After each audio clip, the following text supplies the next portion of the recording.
وهابي يلا دقيسان هدي لعل صوبحو هل سامركي لدهاي بهالك او تليفونك جايا صوبحاي مقتا وهابيدا كميدا wax sheegay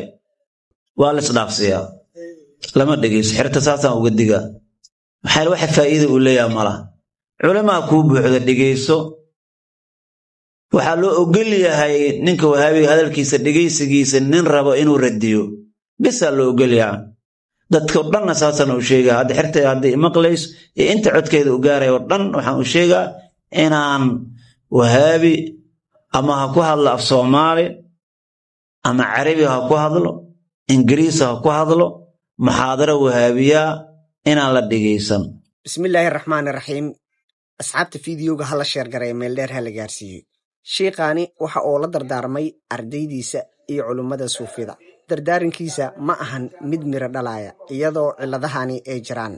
sheekh manka iyo macallimiinta suufida waxa ay isku koobeen masaajidada mawlacyada iyo dugsiyada quraanka ardayga marka oo quraanka soo barto cilmiga intuu ilaahay fahansiin raba oo barayo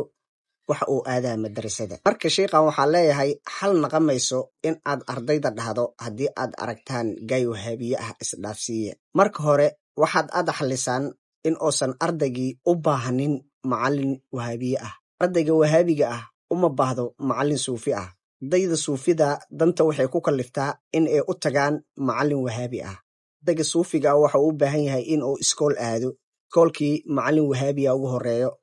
jaamacadihii macallimiin wahaabiyaala ugu horeeyaan businesskii iyo ganacsigana macallimiin wahaabiya ugu horeeyaan dhibka meeshaasi ayuu ka taagan yahay macallimiinta iyo sheekmanka suufiyadana haddaysan taasi xalin dardaaran kasta ay sheegaan wax macnaa ma dhalayo asxaabta fiidiyowga hala share gareeyo meel dheer si uu u gaaro daawasho wacan muhaadara wahaabi yalla dhageysan haddii lacala soobaxo hal saamarkii la dhahaay bahalka oo taleefoonka gaaya soo baxay mugta wahaabiyada kamida wax sheegay waa la isdhaafsiyaa lama dhageys xirta saasan uga diga maxay wax faa'iido u leeyahay mala culama ku buuxda dhageyso waxa loo ogol yahay ninka wahaabiga hadalkiisa dhageysigiisa nin rabo inuu radiyo bisa loo ogol yahay dadka dhan asaasan u sheegaa hada xirta hada maqleys inta codkeeda u gaaray oo dhan waxaan u sheegaa inaan wahaabi ama ha ku hadlo af Soomaali ama Carabi ha ku hadlo Ingiriis ha ku hadlo muhaadara wahaabiya inaan la dhageysan hatta inaan la share gareyn ya saasan oo dardaarmo inaan la share gareyn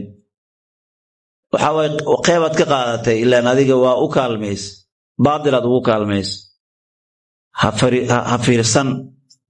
hal qof loo geliya ninka rabo inuu boolbool inuu u radiyo maxay waxay sheegayaan waa shubhadana dadka waa fasaadaysaa dadka aan waxay dhahaan culimada shubhada caamada dadweynaha way fasaadaysaa wadada oo saxda oo dariiqa ay ka weecisaa culimadana way fidnaysaa culimada say ku fidnay culimada waxa la shubhada haday arkaan inay radiyaan waajib ay ku tahay howlahooda gaarka ay wateen marka waxay noqonay inay u kaadiyaan ay waqti badan ay ku bixiyaan juhdi badan ay ku bixiyaan marka waa fidna haday ka aamusaan fidnada waxa haday ka aamusaan shubay ka dhahaan halis waa uga imaanayso qatarana ku imaanayso waxa laga yaabaa waxa xaqiiqa inay ku mutaysan cadaabka Ilaahay hadad caalim tahay shubhana aragto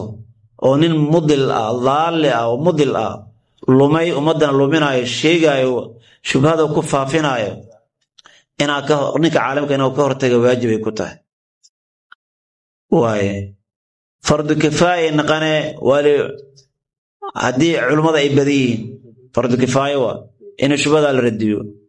hadii oo qof kale la waayo ilaa adiga mooyeen fardu cayn ay ku naqanaysaa markaas muhaadara wahaabi yalla dhageysan haddii lacala soobaxo hal saamarkii la dhahaay bahalka oo taleefoonka